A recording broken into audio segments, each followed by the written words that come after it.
साथियों, मीटिंग का क्रम लगातार हम लोग जारी रखे हुए हैं।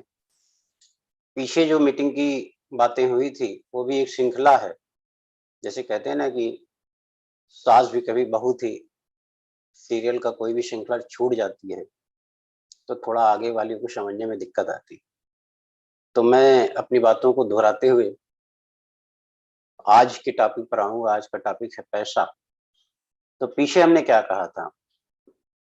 पीछे हमारी बातचीत हुई थी जिसमें हमने बताया था आपको कि कैसे बेचने वालों ने बेच दी और खरीदने वालों ने खरीद दी।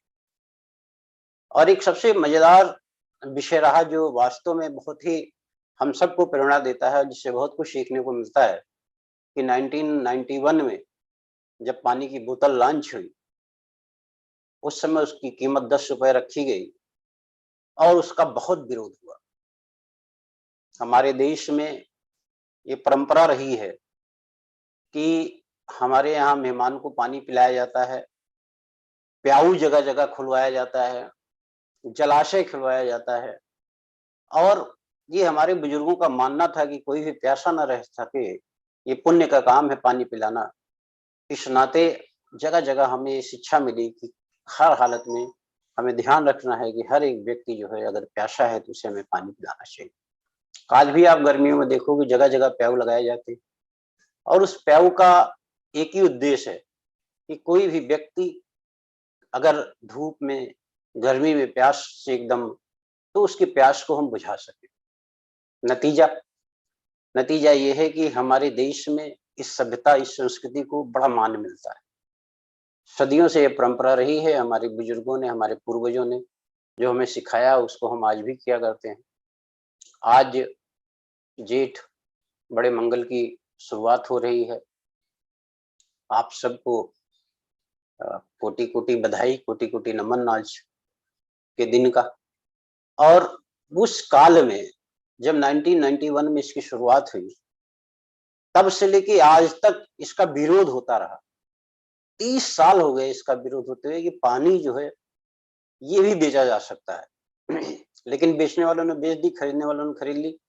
आज 2021 में प्रति मिनट 6 लाख बोतल पानी बिकता है और वो तब बिकता है जब आज भी बहुत जगह इस बात को मान्यता नहीं मिली है कि पानी भी बेचा जा सकता है। इसी क्रम में आज का विषय है पैसा। और पैसे को लेके कहावत है कि पैसा पेड़ पर नहीं उगता। ऐसा हमारे बुजुर्गों ने हमें सिखाया है और हम लोग ऐसा सुनते भी आ रहे हैं कि पैसा कमाना आसान नहीं है, पैसा पेड़ पर नहीं उगता, पैसा कमाने के लिए कड़ी मेहनत करनी पड़ती है। ये सच है कि पैसा एक ऐसी व्यवस्था है जिसको हासिल करने के लिए यह मान्यता रही है कि निश्चित तौर पर इसके लिए हमें बहुत बड़ा काम करना पड़े। लेकिन ये मान्यता है या ये मान्यता झूठी है, या इस मान्यता का कहीं कोई वास्तव में मान है, या हमें झूठी बातें बताई जाती है। हमें ऐसा लगता है कि वास्तव में पैसा जो है कोई ऐसा है नहीं है, उसका कोई बंधन नहीं, कोई मजबूरी नहीं है, कहीं से उसका कोई रिश्ता वास्तव में है। इस बात को परखना जरूरी है। 4 चरण हैं: बाल्यकाल अवस्था, किशोरावस्था, युवावस्था, वृद्धावस्था। इसमें हम भी चेक करें कि क्या वास्तव में पैसे की कोई जगह है। ये पैसा पैसा पैसा पैसा पैसा, ये एक भ्रम, एक मायाजाल फैलाया गया। आइए इसे चेक करते हैं। बाल्यकाल अवस्था में माँ की दूध के अतिरिक्त बच्चे को जब भूख लगती है, उसे दूध चाहिए होती है, तो क्या दूध के लिए कोई पैसा लगता है? हमें लगता है नहीं लगना चाहिए। आपका भी यही मानना होगा कि ना, बिना पैसे के दूध मिल जाता होगा। अगर उसे पढ़ने के लिए कॉपी किताबें चाहिए होंगी तो भी बिना पैसे के मिल जाना चाहिए। अगर उसे खिलौना चाहिए तो भी उसे बिना पैसे के मिल जाना चाहिए। स्कूल के लिए ड्रेस चाहिए तो भी उसे बिना पैसे के मिल जानी। पैसा है क्या? पैसा कोई चीज थोड़ी ना है। हम लोग क्यों इस बात को मान बैठे पैसा पैसा पैसा है? बिना पैसे के तो सब कुछ हो सकता है। बच्चा स्कूल जा सकता है, उसकी फीस, उसके लिए भी पैसा नहीं। आज अगर आप चेक करें तो मेरा तो ये मानना है कि बाल काल अवस्था से लेके जब हम किशोरावस्था में पहुंचते हैं, तो किशोरावस्था में पहुंचने के लिए हमें साइकिल चाहिए होता है स्कूल जाने के लिए, उसके लिए कोई पैसा होनी चाहिए ना। कहाँ है, इसमें कहाँ से पैसा का कोई बात आ गई? स्कूल जाना है, कॉलेज जाना है, उसके लिए फीस, उसके लिए ड्रेस, उसके लिए किताबें, इन सब चीजों के लिए कोई पैसा। और तो छोड़िए, मोबाइल है, लैपटॉप है, इसके लिए कोई पैसा। भूख है, प्यास है, इसके लिए कोई पैसा। पैसा क्या चीज है? पैसा कुछ नहीं, पैसा होना ही नहीं चाहिए। सारी चीजें ऐसी ही होती है। युवावस्था में बेटा चला जाता है, शादी होती है, बिना पैसे की होनी चाहिए। पैसे से क्या मतलब है शादी का? पत्नी को पैसे से क्या लेना देना है? साड़ी है, ब्लाउज है, आने वाले समय में तमाम सारी खुशियां हैं, इन सब चीजों में पैसे की क्या आवश्यकता है? यात्राएं हैं, उसमें पैसे की क्या आवश्यकता है? पत्नी की अगर कोई डिमांड है, इसमें पैसे की आवश्यकता क्या हो सकती है? पैसा क्या है? पैसा कोई चीज है? पैसे को रिश्ते से अलग कर दिया जाए तो कोई रिश्ता है? कोई रिश्ता है बिना पैसे के? आप सोचो, समझो इस बात को कि पैसा कोई चीज है। धीरे धीरे धीरे धीरे परिवार बढ़ने लगता है, हमें घर में टीवी चाहिए होती है, हमें फ्रिज चाहिए होती है, वॉशिंग मशीन चाहिए होती है, आधुनिक किचन चाहिए होता है, इसके लिए कोई पैसे की आवश्यकता होनी चाहिए। फिर एक छोटा सा घर चाहिए होता है, इसके लिए कोई पैसे की आवश्यकता होनी चाहिए। एक छोटी सी मोटरसाइकिल चाहिए होती है, कार चाहिए होती है, इसके लिए कोई पैसे की आवश्यकता होनी चाहिए। पैसा कोई चीज है? वृद्धावस्था में जाते हैं, बीमारियां आ जाती हैं, उसके लिए कोई पैसा होनी चाहिए। अस्पताल जाते हैं, उसके लिए कोई पैसा होना चाहिए। धीरे धीरे धीरे धीरे जिंदगी यूं ही बीतने चली जाती है, न जाने कितनी आवश्यकताएं पड़ती हैं, उसके लिए कोई पैसा होने की आवश्यकता है। इसीलिए कहते हैं पैसा तो कोई खुदा नहीं, लेकिन खुदा कसम खुदा से भी कम नहीं। दुनिया का वसूल है, लोग खैरियत नहीं हैसियत पूछते हैं मेरे भाई। आखिर सफलता की परिभाषा क्या है? ये दुनिया जो है कैसी, कैसा कैसा है उसका नेचर, उसका वसूल? खैरियत नहीं हैसियत। सफलता की परिभाषा क्या है? सफलता आपका परिचय दुनिया से कराती है, और असफलता दुनिया कैसी है उसका परिचय आपसे कराती है। समझिए इस बात। सफलता सफलता आपका परिचय दुनिया से कराती है, असफलता दुनिया कैसी है उसका परिचय आपसे कराती है। पैसा कहता है कुछ करोगे तो हम आएंगे, पर दुनिया में ऐसे भी ना समझें जो ये कहते हैं पहले पैसा आएगा तो हम कुछ करेंगे। आइए देखते हैं और समझते हैं। आप कल्पना करो, एक परिवार है, दो बच्चे हैं, दो बच्चे आपस में पलते हैं, सगे भाई हैं, कितना प्यार होता है, एक दूसरे पर मर मिटने को तैयार, परवरिश ऐसी कि भाई भाई आपस में बेपनाह मोहब्बत करते आपस में। धीरे धीरे धीरे धीरे वो बड़े होते जाते हैं, स्कूल जाते हैं, एक दूसरे पर जान निछावर करने के लिए तैयार रहते हैं, और बड़े होते हैं, धीरे धीरे जिम्मेदारियां आने लगती हैं, उनको भी पैसा कमाने के लिए घर परिवार में कहा जाने लगता है, और वो ही बाजार में इस दुनिया को समझने के लिए निकल पड़ते हैं। और समय बीतता जाता है, बीतता जाता है, उसी घर में बंटवारा हो जाता है। एक घर जो दो भाई एक साथ रहते थे वो दो भागों में बढ़ चुका है, अब दो भागों में बढ़ चुका है, प्रतिस्पर्धा हो गई है। अगर बगल मोटरसाइकिल है, अपने पास मोटरसाइकिल नहीं, तो हम लोग एक दूसरे से ईर्ष्या रखने लगते हैं, ऐसे कैसे हो गया। और इसी कद्र में कई बार ऐसा होता है कि आपस में तनाव पैदा हो जाता है, तनाव पैदा हो जाता है। अगर उसके दरवाजे पर मेरी मोटरसाइकिल खड़ी हो गई या मेरी मोटरसाइकिल उसके दरवाजे पर खड़ी हो गई, उस पर भी कहासुनी हो जाती। यहीं पे बात नहीं रुकती, उसकी नाली हमारे तरफ कैसे निकल आई, उसकी नाली मेरी तरफ कैसे निकल आई, तमाम तरह के बातों में वो दोनों आपस में धीरे धीरे आपसी विवाद में घिर जाते, आपसी भाईचारा पता नहीं कहां चला जाता। और यही नहीं, छोटी सी बात पर लड़ मिटने को तैयार हो जाते, एक दूसरे के लिए जैसे खून के प्यासे हो जाते। यही देश है, यही सभ्यता है, यही संस्कृति है, वही माँ है, वही बाप है, वही बच्चे हैं। परिवर्तन कैसे आता जाता है, और ये परिवर्तन इतना हो जाता है कि अगर भाई ने जरा से भी रंज मात्र उफ टुफ या उल्टी सीधी जरा से भी बात कर दी तो एक दूसरे को निपटने की बात करने लगते हैं, एक दूसरे से बातचीत करते हैं कि जो होगा देख लेंगे। और यही जब अपने ऑफिस जाते हैं और ऑफिस बॉस अगर इनको कोई काम दिए रहता है और उस काम में जरा से हिला हवाली होती है, बॉस कहता है कि तुम उल्लू हो, तुम गधे हो, तुम नालायक हो, तुम पाजी हो, तुम इस योग्य नहीं हो, आज के बाद हमारे ऑफिस में दिखाई मत पड़ना, तुम जैसे लोग नक्कारा हैं, उल्टा सीधा तमाम बेइज्जत करता है और बेइज्जत करने के बाद निकल जाने को कहता है। दूसरे दिन क्या वो नौकरी पे नहीं जाते? दूसरे दिन इतनी बेइज्जती सहने के बाद भी नौकरी पे जाने के लिए तैयार होते हैं, क्योंकि वहां पर व्यवस्था है अर्थ की, जहां अर्थ है बाकी बातें व्यर्थ है। ये है पैसे का महत्व। और ये पैसा हमारे बीच आता कैसे, क्या करते हैं इन पैसे के लिए? इन पैसे के लिए हमें, यही कहते हैं ना कि पैसा कहता है पहले कुछ करोगे तब हम आएंगे, और उसके लिए हमें काम करना पड़ता है। काम कैसा होता है? काम को दो भागों में बांटा गया है, नौकरी और व्यापार।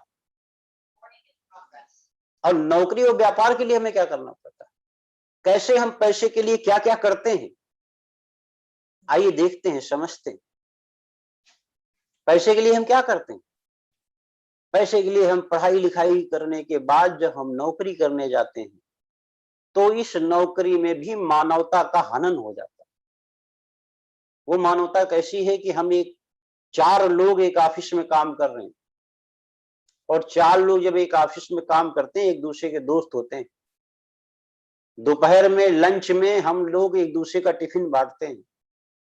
कोई मुसीबत पड़ जाए, वो चारों लोग आपस में एक दूसरे के लिए हर तरीके से सहयोग करने को तैयार होते हैं। ऐसा प्यार आपस में उन 4 लोगों में है जो एक ही ऑफिस में नौकरी करते हैं। लेकिन जब बॉस के पास जाते हैं और बॉस कहता है कि तुम्हारे बगल वाली सीट पर बैठा हुआ वो व्यक्ति बहुत मेहनत करता है, बहुत अच्छा काम करता है, तो हमारी जो भावना होती है ना, उसकी मानवता खत्म हो जाती है। तब मुझे ऐसा लगता है कि उससे तो बहुत अच्छा मैं हूं, यानी हम उसे हराने के लिए काम करना शुरू कर देते हैं। उसकी प्रशंसा हमें सहन नहीं होती, और अगर ये पता चल जाए कि उसको प्रमोशन मिलने वाला है उसके काम की वजह से, तो हम कोशिश करते हैं उसकी कमी क्या है। हम एक साथ होते हुए भी, एक सही व्यवहार होते हुए भी, एक रिश्ते में बंधे होने के बाद भी एक दूसरे को हराने का काम करते हैं और अपने को जिताने का काम करते हैं। ये है, ये हमारी परिभाषा है। और तो और, इसको और समझिए, जिस तरीके से हमारे माइंड का डेवलपमेंट है, जिस तरीके से हमें काम करने की आदत है, जिस तरीके से हमारा स्किल है, कई बार उसका शोषण हो जाता है। हमारे ऊपर बैठा हुआ बॉस हो सकता है कि वो हमारे किसी प्रस्ताव, जो हम जानते हैं कि ये कंपनी के हित के लिए है या सरकार के हित के लिए हम बना के ले जाते हैं, बॉस को पसंद नहीं आता। उसे लगता है कि यार ये मुझे बताएगा, इसके अंदर क्षमता, इसका तो बॉस मैं हूं, और वो उसे रिजेक्ट कर देता है। एक बार रिजेक्ट कर देता है तो मेरी बौद्धिक क्षमता टूट जाती है।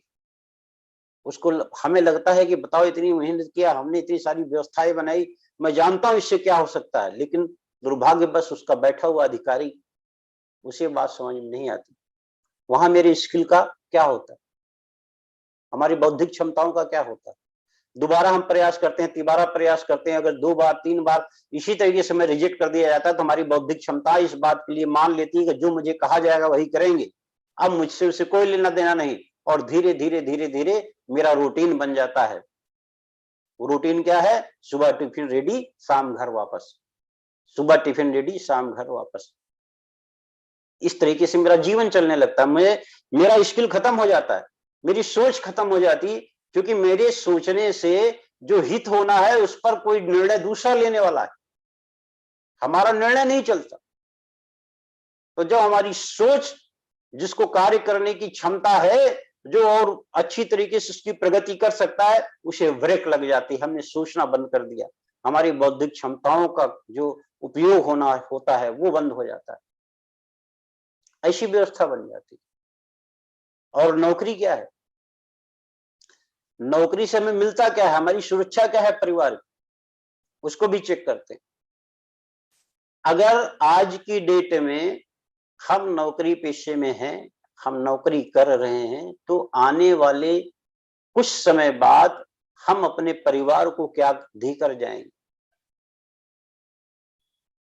आज की व्यवस्था क्या हो गई? आज की व्यवस्था ये हो गई है कि सरकार भी सरकारी नौकरियों का प्राइवेटेशन करने पर लग गई। पेंशन समाप्त है, बहुत सारी चीजें उसमें खत्म की जा रही, नौकरियां कम हो रही। और ये जो नौकरियां कम हो रही हैं, इससे बहुत सारे लोगों के जीवन पर बहुत गहरा प्रभाव पड़ा। और आज अगर आप कुछ भी हैं तो उसको भी समझने की कोशिश की, हम अपने जीवन में ऐसा क्या कर सकते हैं और क्या नहीं कर रहे हैं जो हमें करना चाहिए। सदियों से एक व्यवस्था है, सदियों से एक व्यवस्था है कि यदि पुलिस अधीक्षक बनाया जाता है तो उप पुलिस अधीक्षक भी बनाया जाता है, प्रिंसिपल बनाया जाता है तो वाइस प्रिंसिपल भी बनाया जाता है, मैनेजर बनाया जाता है तो असिस्टेंट मैनेजर भी बनाया जाता है, डीएम बनाया जाता है तो एसडीएम भी बनाया जाता है। वो इसलिए बनाए जाते हैं कि अगर कोई भी आवश्यकता तत्काल पड़े तो मैनेजर नहीं है तो असिस्टेंट मैनेजर उसका कार्यभार संभाले, अगर प्रिंसिपल नहीं है तो वाइस प्रिंसिपल उसका कार्यभार संभाले। काम नहीं रुकना चाहिए, तुरंत का तुरंत विकल्प होना चाहिए। और हम जिन कामों को करते हैं उन कामों में कभी अपने को चेक करें, खुदा ना खास्ता हमारे साथ कुछ हो जाए तो मेरा विकल्प क्या है। और अगर इसको आप चेक करना चाहते हैं, समझना चाहते हैं, अपने आप अपने अंता मन से समझना चाहते हैं, तो एक दिन आप जाइए अपने परिवार में, जब आप सोने जा रहे हो तो थोड़ा सा अपने आप को चेक कीजिए, अपनी पत्नी अपने बच्चों को अपनी आंखों से प्यार भरी निगाहों से देखिए और ये सोचिए कि कल इस दुनिया में हम नहीं रहेंगे। और अगर कल हम इस दुनिया में नहीं रहेंगे तो उसका आने वाला कल कैसा होगा उस परिवार का जिस परिवार के लिए आप जीते। कल्पना कीजिए, क्या उसको वही सारी चीजें मिल जाएंगी जो आपके रहते हुए मिलती हैं? क्या वैसा ही माहौल रहेगा घर का? क्या बच्चा भी वैसा ही सुख पाएगा, वैसे ही स्कूल जाएगा, वैसे ही ड्रेस पहनेगा, वैसे ही काबिलियत उसके अंदर जो आप देना चाहते हैं उसे मिल पाएगी? कि क्या क्या अभाव आने वाले हैं। और हम आप अपने जीते जी अपना विकल्प तैयार नहीं करते। हमें समझ ही नहीं है कि हमारी जिंदगी में भी हमारा भी कोई विकल्प होना चाहिए। हमें पता ही नहीं है कि ऐसी कोई आवश्यकता है। आप चेक करें, आप बात करते हैं, हम आप बात करते हैं, कभी सोचते हैं? एक लड़का बहुत अपने परिवार का एक युवा लड़का अपने घर से निकलता है, एकदम बढ़िया build up to date coat pant tie में निकलता है, ऐसा लगता है उसके चेहरे पे नूर बरस रही, मोटरसाइकिल स्टार्ट कर रहा है, वो जा रहा है घर के काम के लिए, अपने परिवार के, अपने बच्चों के अच्छे भविष्य के लिए निकल पड़ा है अपने काम के लिए। और वो जा रहा है, रास्ते में अचानक एक छोटी सी दुर्घटना होती है। जो बच्चा एकदम अपने well up to date coat pant tie में गया था, वो घर वापस लौटता है एक सफेद कपड़े। उस परिवार का क्या होगा? उस पत्नी का क्या होगा? उस बच्चों का क्या होगा जिसके लिए उसने अपनी जान निछावर कर, जिसके लिए वो हंसता था, जीता था, जिसके लिए वो सपने देखा करता था, जिसके लिए हर कुछ कर गुजरने को तैयार था। एक अपने बच्चे को एक अच्छा भविष्य देना चाहता था, उस बच्चे का क्या होगा? क्या वो उसी तरीके से पढ़ पाएगा? क्या उसी तरीके से उसकी जिंदगी चल पाएगी? बहुत कुछ चीजें जो हम अपने जीते जी सोचते ही नहीं हमें ये करना चाहिए। हम अपने जीते जी वर्तमान अवस्था में इतना ज्यादा मस्त रहते हमें पता ही नहीं होता कि हमारे अगल बगल कैसा नेचर चल रहा है, समझ ही नहीं पाते। एक वकील बहुत शानदार तरीके से डिग्री हासिल करता है, बहुत मेहनत करता है, बड़ा नाम कमाता है, इतना नाम कमाता है कि दुनिया के हर लोग वो चाहते हैं कि अगर मुझे मेरे यहां कुछ हो गया है तो ये वकील ही हमारा केस लड़े। उस वकील को केस लड़ने के लिए वो कुछ भी देने को तैयार होते हैं, लेकिन दुर्घटना बस वो वकील दुनिया में नहीं रहता। कितने लोग जाते हैं उसके पत्नी से कहने के लिए कि बहस तुम कर दो, वकील बहुत अच्छा था, कीमत खत्म, प्रतिभा खत्म।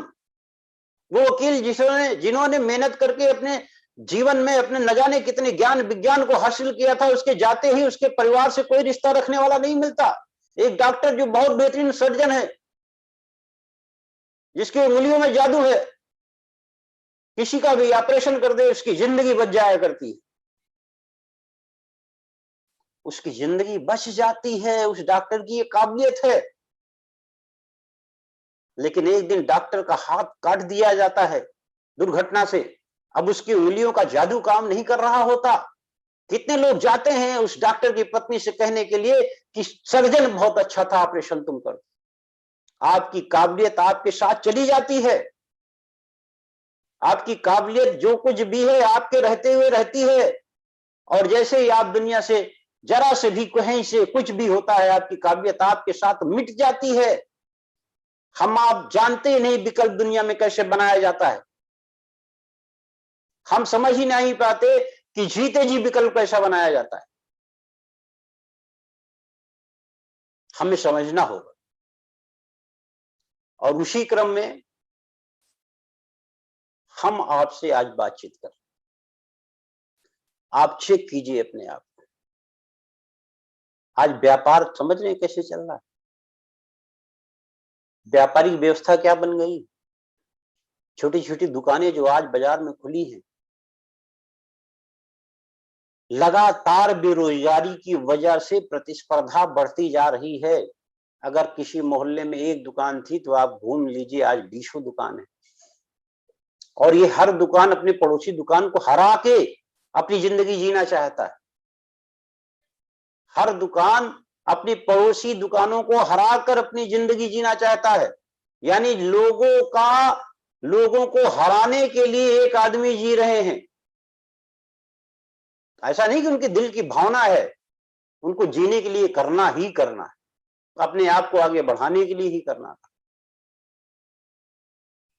छोटे छोटे कस्बों में, छोटे छोटे तहसीलों में, छोटे छोटे बाजारों में न जाने कितनी प्रकार की दुकानें खुलती जा रही, प्रतिस्पर्धा बढ़ता जा रहा है, प्रतिस्पर्धा बढ़ता जा रहा है, प्रतिस्पर्धा बढ़ता जा रहा है। और इससे होगा क्या? आज 65 करोड़ युवाओं का देश है ये भारत, और 76 करोड़ से ज्यादा लोगों के पास एंड्रॉइड मोबाइल है। और ये मोबाइल क्या कर रहा है? ये मोबाइल ये कर रहा है मेरे भाई कि धीरे धीरे लोगों की आदतें इस तरीके से हो जा रही हैं कि वो अपने मोबाइल में उंगलियों से अपनी जरूरत के सामानों को मंगाने के आदी होते जा रहे हैं। इसका प्रभाव उन छोटी छोटी दुकानों पर पड़ रहा है। आने वाले समय में और तेजी के साथ उंगलियां चलेंगी। अगर और तेजी के साथ उंगलियां चलेंगी तो छोटे छोटे जो दुकानें हैं उन पर क्या होगा? वो दुकानें भी धीरे धीरे धीरे धीरे धीरे धीरे धीरे धीरे बेरोजगारी के आलम में आती जाएंगी, और ऐसा होगा। 65 करोड़ युवाओं का देश है। इन 65 करोड़ युवाओं में ये आदत पहले से डाली जा रही है और लगातार डालते हुए चले जा रहे हैं। बड़े बड़े मॉल आ रहे हैं छोटी दुकानों को खत्म करने के लिए। छोटी दुकानें कैसे खत्म हो इसके लिए पूंजीपति काम कर रहे हैं, और हम आप अभी भविष्य देख ही नहीं पा रहे कि आने वाला भविष्य क्या होगा। हमें आपको पता ही नहीं है कि कैसे बड़े बड़े लोग कौन कौन सी योजनाओं को बंद कमरे में बनाकर उनका काम है अपने को बड़ा करना और छोटों को हरा देना। ये है। और डायरेक्ट सेलिंग इंडस्ट्री इन सब का जवाब है, नेटवर्क इन सब का जवाब। दुनिया में किसी भी सफलता का पैमाना अगर आप चेक करना चाहते हैं तो आप चेक कीजिए, नेटवर्क कभी नहीं मिटता। जिसके पास जितना बड़ा नेटवर्क है उसके पास उतनी बड़ी ताकत है, उतनी उतनी बड़ी उसकी जिंदगी की उपलब्धियां हैं। नेटवर्क, ये ताकत। पैसा है नहीं है, लेकिन नेटवर्क में वो ताकत है कि आपको अमीर बना सकता है। एक व्यक्ति अगर धीरे धीरे बिना पैसे की भी चलता रहे और 10,000 लोगों की टीम बना लेता है तो अपने जीवन में अपने को अमूल्य बना लेता है। क्योंकि हमारे पास जिंदगी की 24 घंटे से ज्यादा नहीं है और दुनिया की कोई विज्ञान भी नहीं है कि हम 24 घंटे से अपने आप को बड़ा कर सके। और हम में से हर एक व्यक्ति काम के लिए अपने समय को बेचता है। 8 घंटे 10 घंटे बेचकर जो हम कमाते हैं, नेटवर्क उससे कई गुना ज्यादा कमाने की विद्या बताता है। अगर 10,000 लोगों की टीम हम बनाते हैं, इसका मतलब है कि 10,000 लोगों की जो टीम हमने बनाई है, वो 10,000 लोगों की जो टीम बनाई है, अगर वो एक एक घंटे भी काम करते हैं तो हम 10,000 घंटे बेचने वाले व्यक्ति बन जाते हैं। ये है नेटवर्क की ताकत। और नेटवर्क की ताकत क्या है? नेटवर्क की ताकत ये है कि अगर मैं इस जीवन में रहूं या ना रहूं, मैं पढ़ा लिखा नहीं हूं तो, मेरे पास बौद्धिक क्षमता है या नहीं है तो, या मेरे बच्चे के पास बौद्धिक क्षमता है या नहीं, वो पढ़ा लिखा है या नहीं, उसमें काबिलियत है या नहीं, लेकिन अगर नेटवर्क बन गया है तो उस सब का लाभ उस बच्चे को भी मिलता है। वो बच्चा पढ़ा लिखा नहीं है लेकिन आपके नेटवर्क में हजारों लोग पढ़े लिखे हैं, इसका मतलब कि आपका बच्चा हजारों पढ़े लिखे लोगों का अगुवा बन गया है। अगर उसके पास बौद्धिक क्षमता नहीं है तो हजारों लाखों लोग जो आपके नेटवर्क में हैं, जिनके पास बौद्धिक क्षमता है, वो उनका अगुवा बन गया है। ये ताकत है नेटवर्क। और इस नेटवर्क को बनाने के लिए हमें कितना तत्पर रहना हो, क्योंकि आप समझ नहीं रहे हैं, समय बदल रहा है, एक एक पल कितना महत्वपूर्ण है, इस बात को हमें समझना हो। कई बार हम देखते हैं कि बहुत सारे लोग ऐसे हैं जिन्हें भविष्य का ज्ञान नहीं होने की वजह से वो गलती से कौन कौन सी बातें अपने मन में रखते रहते हैं। एक सज्जन है, हमारे किसी मित्र ने कहा कि मैं उनके यहाँ गया और जब मैं उनको ये समझा रहा तो उन्होंने कहा कि मैंने अपनी जिंदगी में बहुत पैसा कमाया, बहुत नाम कमाया, सब कुछ मेरे पास है और मैं अपने परिवार के लिए, आने वाली पीढ़ियों के लिए बहुत कुछ करने में सक्षम हूँ। ऐसा उनका मानना था। और हम जैसे लोगों का मानना ये है कि पहचान से मिला काम बहुत दिनों तक नहीं रहता और काम से मिली पहचान आजीवन रहती है। अगर आप अपना पहचान स्वयं बनाने में सक्षम हैं तो आप दुनिया में रहेंगे तो भी, नहीं रहेंगे तो भी आपका नाम लेवा हमेशा रहेगा। और अगर आप किसी के सहारे आगे बढ़ रहे हैं तो वो सहारा जिस दिन भी हटेगा, वो आपका काम और आपका अपना पहचान दोनों मिट जाएगा। अहंकार में इंसान को इंसान नहीं दिखता, छत पर चढ़ जाओ तो खुद का मकान नहीं दिखता। छत को बहुत गुरूर था छत होने का, एक मंजिल बनी और छत फर्श हो गया। समझना होगा ये आप आकलन करें, मूल्यांकन करें। तूफान ज्यादा हो तो कश्ती डूब जाया करती, अहंकार ज्यादा हो तो हस्ती डूब जाया करती। पहाड़ों को चीरते हुए जब भी नदी निकलती है तो वह या नहीं कहती कि समंदर कितनी दूर है। नदी में गिरने से किसी की मौत नहीं होती, मौत उसकी होती है जो नदी में तैरना नहीं जानता। परिस्थितियों के सामने जो घुटने टेक देते हैं, परिस्थितियां उनसे सब कुछ छीन लेती, और परिस्थितियों के सामने जो डट जाते हैं, परिस्थितियां उनकी गुलाम हो जाती। आज जो भी परिस्थितियों में डटे हैं, सदियों का इतिहास रहा है।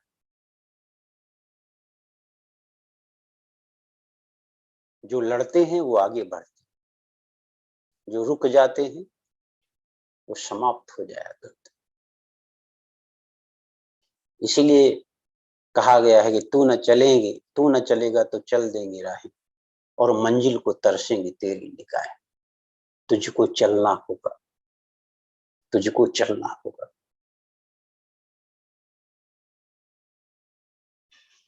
अवसर अवसर किसी का इंतजार नहीं करता। कहते हैं ना, भाग्य भाग्य जब भी किसी के दरवाजे पे जाता है, टक, टक, हल्की सी दस्तक देता है।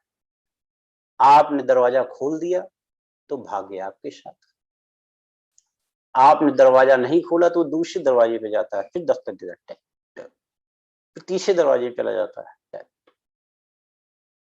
और दुर्भाग्य जब आता है ना, तो दरवाजे पे टक टक टक टक टक टक टक टक, तब तक दरवाजा खटखटाता रहता है जब तक वो आपसे गले ना। ऐसे ऐसे अवसर को भी पहचानना है। एक बैट और एक बॉल की सही टाइमिंग 6 रन दे जाती है, और एक बैट और एक बॉल की सही टाइमिंग न होने की वजह से स्टंप उखड़ जाया करता है। बैट भी वही, बॉल भी वही, खिलाड़ी भी वही, और बॉलर भी वही, लेकिन कभी 6 और कभी स्टंप उखड़ जाए। कभी आपने दौड़ देखी? दौड़ में 1 2 3 4 5 प्रतिभागी भाग लेते हैं, और सब जान की बाजी लगाकर दौड़ते हैं। जान की बाजी लगाकर सभी प्रतिभागी दौड़ते हैं, किस लिए? विजेता बनने के लिए। और सेकंड के हजारों भाग की चूक के कारण कोई स्वर्ण विजेता होता है, कोई रजत विजेता होता है, और कोई हार जाया करता है, सेकंड के हजारों भाग की चूक के कारण। और इस देश में इतना बड़ा अवसर डायरेक्ट सेलिंग इंडस्ट्री का है। 0.85% लोग आज नेटवर्क की दुनिया में हैं, भारत देश में अवसर है।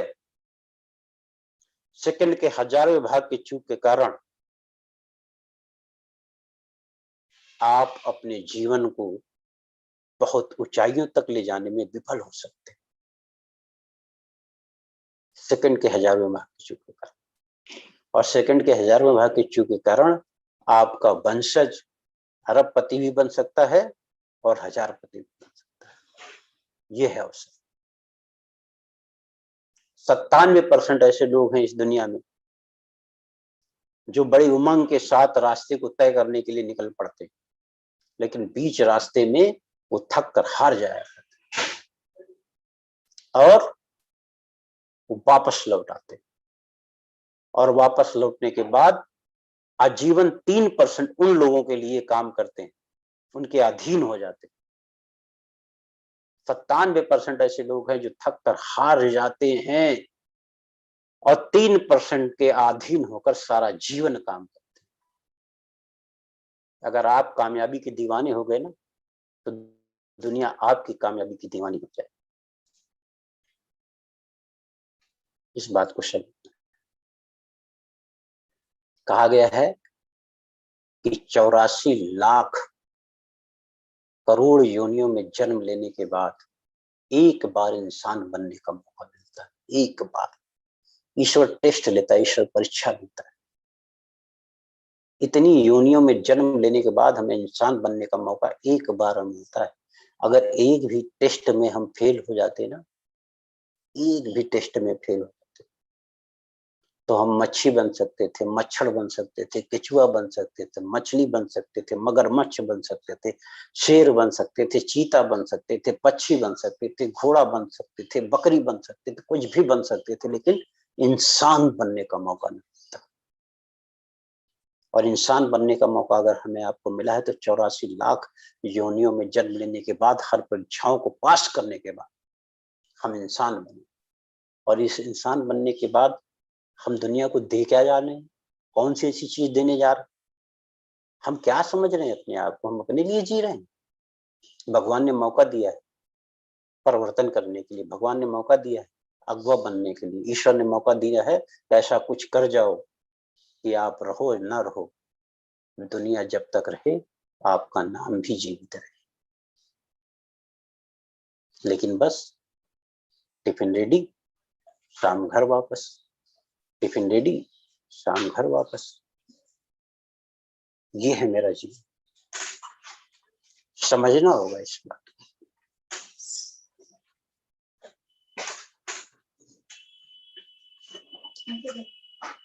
संगत कैसी होनी चाहिए, संगत हमारे जीवन में क्या मायने रखती। आप देखो हम कितने भी अच्छे आपको क्यों ना लग रहे हैं, लेकिन अगर हम शराबी के बीच रहें तो आपकी निगाहें हमें शराबी मानती। अगर हम नेताओं के बीच में रहें तो आपकी निगाहें हमें आपको नेता मानती। अगर हम जुआरियों के बीच रहें तो आपकी निगाहें हमें जुआरी मान लेंगी। अगर हम डकैतों के बीच में रहें तो आपकी निगाहें हमें डकैत मान लेंगी। अगर हम सफल इंसान के बीच में रहें तो आपकी निगाहें हमें सफल मान। इसीलिए कहते हैं संगत का हमारे जीवन में बड़ा असर। दोस्ती करनी है तो किताबों से कर, बेवफा भी निकलेगी तो मुकद्दर बना के जाए। इसलिए आपको अपनी संगत पर बहुत गौर करनी। कहते हैं एक आम, एक सड़ा आम 10 बगल रखे हुए आम को बर्बाद कर सकता है, लेकिन 10 अच्छे आम भी मिलकर एक सड़े आम को ठीक नहीं कर सकते। इसका मतलब यह है कि आपके जीवन में अगर कोई बाधक बन रहा है, आपको समझना होगा। कहीं ऐसा तो नहीं कि आपकी संगत ऐसी और वो संगत आपके जीवन की प्रगति पर बहुत बड़ा असर डालती। इसलिए आपको हमेशा इस बात का ध्यान देना होगा, समझना होगा। हम बार बार इस बात को कहते आ रहे हैं कि ये जो श्रृंखला चल रही है, हमारे आपकी बातचीत का जो दौर चल रहा है, ये बहुत महत्वपूर्ण। पीछे जो हमारी आपकी बातचीत हुई थी, अगर आप उस बातचीत को वापस बहुत अच्छी तरीके से समझने का प्रयास नहीं करेंगे तो अगला जो बातचीत का क्रम है वो आप समझ नहीं पाएंगे, और इसके आगे जो बातचीत होगी उसे भी आप समझने में असक्षम हो जाए। गांधी जी पहले लंगोट में आए, फिर 500 के नोट में आए। आज जो चीज हम देखते हैं ना, 500 की नोट देखते हैं, 1000 की नोट देखते हैं, 2000 की नोट देखते हैं, गांधी जी को देखते हैं। हर व्यक्ति ने अगर कुछ दिया है, कुछ खोया है, कुछ त्याग किया है, तो समाज ने उसे हमेशा सैल्यूट किया है। समाज ने उसे हमेशा नाम, सम्मान, मान सब कुछ दिया है। अभी बहुत सारी चीजें आप लोगों के बीच होती चली जा रही है। हम तो आपसे इतना ही कहेंगे कि एक एक क्षण, एक एक सेकंड आपके लिए बहुत महत्वपूर्ण है। इसे आपको समझना। बात मुझे पता है कि बहुत जल्दी समाप्त करते हुए आप लोगों को लगता है कि ये क्या होगा, इतनी जल्दी ऐसे कैसे हो गया। अभी तो जैसे ऐसा लग रहा है कि स्पीड बनी है तो और आगे जारी रखना चाहिए, आगे जारी रहना चाहिए। लेकिन समय की पाबंदी होती है और उतना ही बातचीत होना आवश्यक है जिससे आप आगे अपने सफर को स्टार्ट कर सकें। मैं निरंतर आपसे बातचीत करते आ रहा हूँ। आने वाला जो समय होगा वो भी बहुत अच्छा होगा। अगला चैप्टर भी आपके विषय के साथ ही जुड़ा होगा। आज का जो महत्वपूर्ण विषय रहा है, हमें उम्मीद है कि आप सब इस बात को समझने की कोशिश किए होंगे कि अवसर जो होता है, समय जो होता है, उसका एक-एक क्षण हमारे लिए कितना महत्वपूर्ण होता है। अब समय आ गया है जागने का। पूरी दुनिया बदल रही है, हालात बदल रहे हैं। नेटवर्क का पूरा दुनिया में एक कहते हैं दौर चल रहा है और इस दौर में आपको इस विज्ञान से हर एक पल कुछ सीखना होगा और जुड़ना। मैं अपनी बातों को बहुत जल्दी समाप्त करने जा रहा हूँ इस आशय के साथ कि आप सब इस बात को समझ सकेंगे कि ये पल जो है हमारे लिए कितना महत्वपूर्ण है, कितना कीमती। मैं आपसे फिर से कह रहा हूँ, इस सेकंड के हजारों भाग के चूक के कारण कोई स्वर्ण विजेता होता है, कोई रजत विजेता होता है, कोई थर्ड हो जाता है और कोई फेल हो जाता है। महफिल भी रोएगी, हर दिल भी रोएगा। डूबेगी कर कश्ती तो मेरा साहिल भी रोएगा। डूबेगी गर कश्ती तो मेरा साहिल भी रोएगा। इतना प्यार बांटूंगा इस दुनिया में मेरे दोस्त कि मेरे मरने के बाद मेरा आशिक तो क्या, मेरा कातिल भी रोए। थैंक यू दोस्तों। जय जय मेरी, बहुत बहुत धन्यवाद।